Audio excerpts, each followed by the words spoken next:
When the Christmas was ready, the house was full of light and quiet music. I remember that morning very clearly because the air felt heavy with joy and worry at the same time. The smell of roasted chicken and sweet bread filled every room.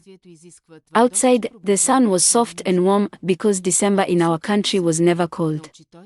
Inside my heart, many thoughts were moving, even though I did not yet know what would happen before the day ended. My husband Samuel was a respected businessman. He worked with shipping and trade across the sea. Many people knew his name. They greeted him with respect and sometimes fear. Samuel was a good provider. He gave me a beautiful house, fine clothes, and comfort. But he was often busy. His phone rang day and night. His mind was always traveling even when his body was home. We lived in a quiet part of the city near the ocean. Our home was large, with white walls and tall windows. On Christmas, it looked like a place from a dream. Green decorations hung on the doors. Red candles were placed on the tables. Music played softly from the radio. Everything looked perfect. Samuel was happy that day because we had invited an important guest. His name was Baltasar Koro. He was the head of the National Financial Review Office, a powerful agency in our country. Baltasar was known as a serious man, careful with words and strong in influence. Samuel trusted him and called him a friend. They worked together sometimes and shared long talks about money and the future of the nation. I had met Baltasar a few times before. He was always polite, calm, and well-dressed. He had a quiet smile that stayed on his face longer than needed. His eyes noticed everything. When he spoke to me, he looked directly into my face, not in a rude way, but in a way that made me feel seen. That Christmas morning, I woke early. I wore a simple dress and tied my hair back. I moved through the kitchen, checking food, adjusting plates, and making sure everything was ready. Samuel came in later, already talking on his phone. He kissed my cheek quickly and smiled. "Today will be a good day," he said. "Baltasar will come by noon." I smiled back, though I felt a strange tightness in my chest. I told myself it was only nerves. Christmas always made me emotional. By midday, the house was ready. The table was full. The drinks were cold. The music played gently. When Baltasar arrived, Samuel welcomed him with loud joy. They laughed and shook hands. Baltasar wore a clean white shirt and dark trousers. He looked relaxed, different from the serious man I had seen in offices. "Thank you for inviting me," he said to me softly. "Your home is very beautiful." I thanked him and showed him inside. As we walked, I felt his presence close to me. It made my skin warm. I did not understand why. Lunch was long and pleasant. Samuel talked about business, ports, and future plans. Baltasar listened carefully and answered with calm wisdom. I served food and drinks, sitting with them and smiling when needed. Sometimes Baltasar asked me questions about my hobbies or thoughts. Samuel did not notice much. He was lost in his ideas. After lunch, Samuel received an urgent call. His face changed. He apologized and said he had to step outside to handle a matter. He promised to return soon. Baltasar and I were left alone in the living room. For a moment, there was silence. The music continued to play. Outside, birds moved in the trees. "Christmas is a special time," Baltasar said. "It makes people think about their lives." I agreed. I told him Christmas reminded me of family and choices. He looked at me for a long moment.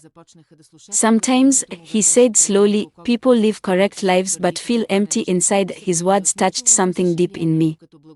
I did not answer right away. I stood up to clear plates, but he followed me into the kitchen. "You seem kind," he said. "Samuel is lucky." I thanked him again, but my hands were shaking. I felt confused. This was my husband's friend. This was wrong. Still, something inside me was waking up. In the kitchen, the air felt closer. Baltasar stood near me. I could hear my own breathing. "I should go check on Samuel," I said. He nodded, but did not move. Before I could pass, he spoke again. Do you ever feel lonely, even in a big house? The question surprised me. Tears filled my eyes, though I tried to hide them. I turned away, pretending to wash dishes. Sometimes, I said quietly. He did not touch me, but his voice came closer. Loneliness can be heavy, especially when nobody listens. At that moment, I felt understood in a way I had not felt for a long time. I turned to face him. Our eyes met. Time seemed to slow. I do not know who moved fast. I only know that suddenly, he was very close. My heart was beating fast. I thought of Samuel outside, trusting us. I thought of Christmas, of promises, of right and wrong. Still, I did not step away. The kiss was gentle at first. I froze, then responded. The world outside disappeared. The music faded. My thoughts became quiet. After a moment, I pulled back. This is wrong, I said. Balthasar nodded. Yes. It is. We stood there, breathing hard. Shame and desire fought inside me. Then we heard Samuel's voice outside, still talking loudly on the phone. He was not coming back soon. That knowledge broke the last wall of my resistance. I felt weak. I felt alive. I felt ashamed. We moved to the guest room, far from the front of the house. Every step felt heavy. My mind told me to stop. My body did not listen. What happened there was a choice I made. I will not pretend I was forced. I knew exactly what I was doing. Christmas Day, in my own home, with my husband's friend. Afterward, silence filled the room. I sat on the edge of the bed, staring at the floor. Balthasar looked troubled. This should never happen again, he said. I nodded, tears running down my face. I felt broken. We returned to the living room before Samuel came back. We acted normal. We smiled. We spoke lightly. Samuel returned cheerful, unaware. He suggested drinks and laughter continued. Christmas songs played again. That evening, after Balthasar left, Samuel held my hand and said it was a perfect Christmas. I smiled, but inside, I felt a deep pain. That night, I could not sleep. I thought about trust, about mistakes, about how one day can change everything.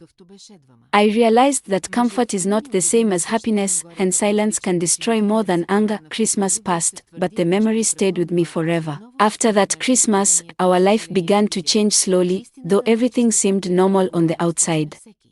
Balthasar started sending small gifts at first, and I felt both nervous and excited when I received them. One day, a package arrived while Samuel was away on business. Inside was an expensive necklace, sparkling with tiny stones that caught the light like little stars. It was beautiful, far more than anything Samuel had ever given me. My heart raced when I held it in my hands. I knew it came from Balthasar, and part of me felt guilty, but another part of me felt special, noticed, and admired in a way I had not felt for a long time. Balthasar began to visit more often when Samuel was not at home. He always had polite reasons for stopping by, sometimes to discuss important matters, sometimes just to see me. At first, I tried to be careful and keep things casual. We talked about books, music, and small dreams. But slowly, his presence became something I looked forward to. I felt a kind of excitement that was completely different from my everyday life. During the day, Samuel was my husband. He was the one I smiled at, laughed with, and shared my home with. At night, when he was gone, Balthasar became the person I shared my thoughts with. I felt alive in his company, like a part of me that had been asleep was waking up. We spent long hours together. Sometimes we sat in the living room and talked while the sun set, and sometimes we went to quiet cafes nearby. I noticed how he understood me better than anyone else. He remembered little details about my life, my preferences, my favorite flowers, the way I liked my coffee. I felt like he was paying attention to every small part of me, the way Samuel never seemed to notice anymore. I began to wait for these moments, the hours when I could laugh without worrying, when I could speak freely, and when I could simply exist without pretending. The necklace became a symbol of our secret world. I wore it often, even when Samuel was around. Each time I touched it, I remembered Balthasar, his calm voice, and the way he made me feel like someone special. I could not stop thinking about him. Every smile he gave me, every glance, every little gesture seemed to fill the emptiness that had been quietly growing inside me for years. I knew it was wrong, but I could not help myself. It was like living two lives at once.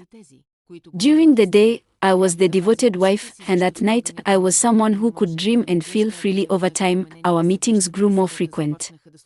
He would come to my home, and we would spend hours talking about everything and nothing. Sometimes we would cook together, sometimes we would walk by the ocean near our house. We laughed more than I had laughed in years. I realized I had begun to depend on him emotionally. I felt joy, anticipation, and even comfort in ways I had forgotten were possible. Samuel still loved me, I thought, but his love was distant, practical, and busy. Balthasar's love, or at least his attention, felt alive, personal, and immediate. I began to notice small changes in myself. I carried myself differently, smiled more, and even felt more confident. The necklace sparkled on my neck, reminding me of him, reminding me that I could be desired, that I could feel excitement and passion for life again. I began to feel a dangerous freedom, a secret thrill, knowing that no one else understood this hidden part of my life. I knew I was living a lie, but it felt impossible to stop. I wanted both worlds, the comfort and stability of Samuel, and the emotional intensity and attention that Balthasar gave me. Weeks turned into months. Each time Samuel left for a trip, I felt a mixture of anxiety and anticipation. Anxiety because I feared the consequences if anyone ever knew, anticipation because I knew Balthasar would come. He always brought small gifts, sometimes flowers, sometimes books, but always that attention that made me feel alive.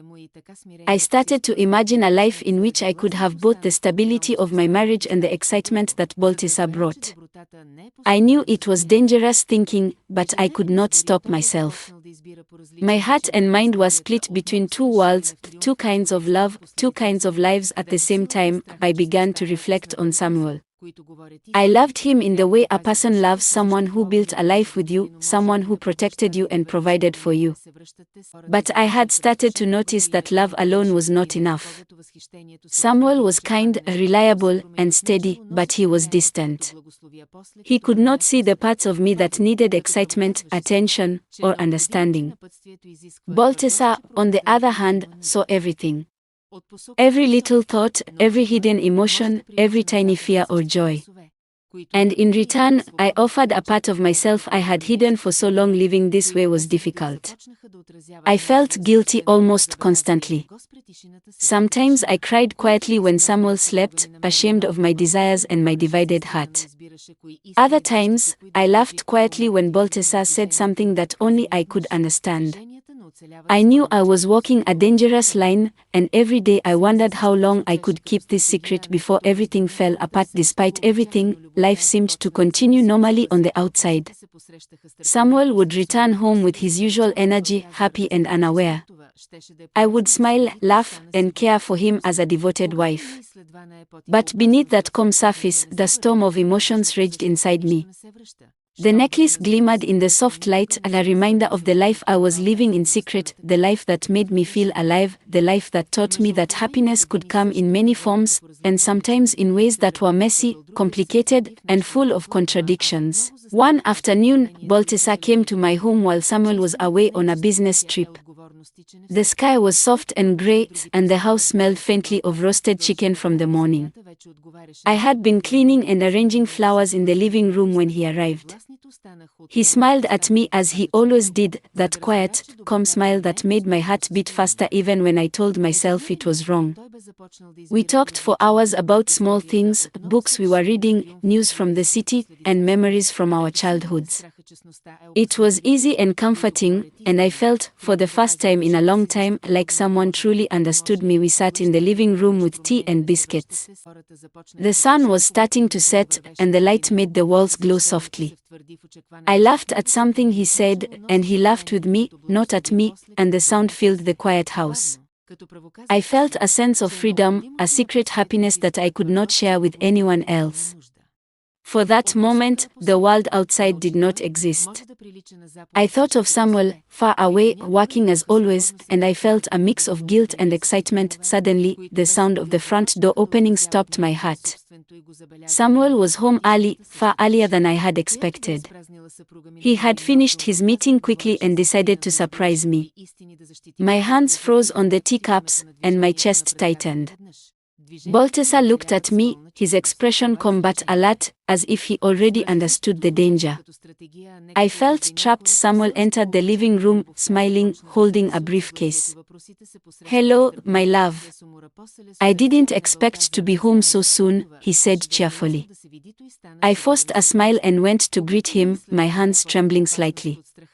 Balthasar stood quietly, moving a little to the side, giving me space to act naturally.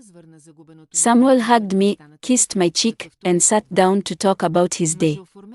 He noticed the teacups and the faint scent of biscuits, but nothing seemed unusual to him. For the next few hours, I tried to act normally.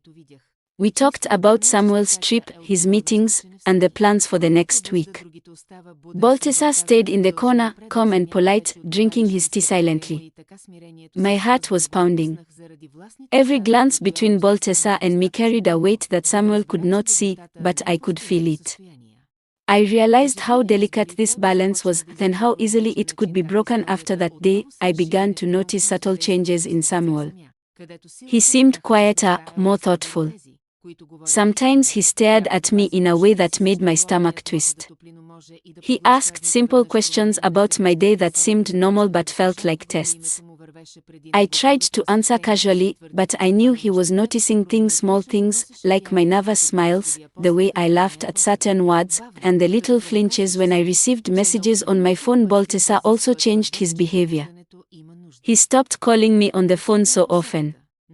Instead, he began sending letters. Each envelope was carefully sealed, and inside there were always words that made me feel alive, understood, and valued. He wrote about small things, memories of the past, and dreams for the future. Sometimes he would write poems or descriptions of places he wanted us to visit someday. The letters felt more private and permanent than calls or messages.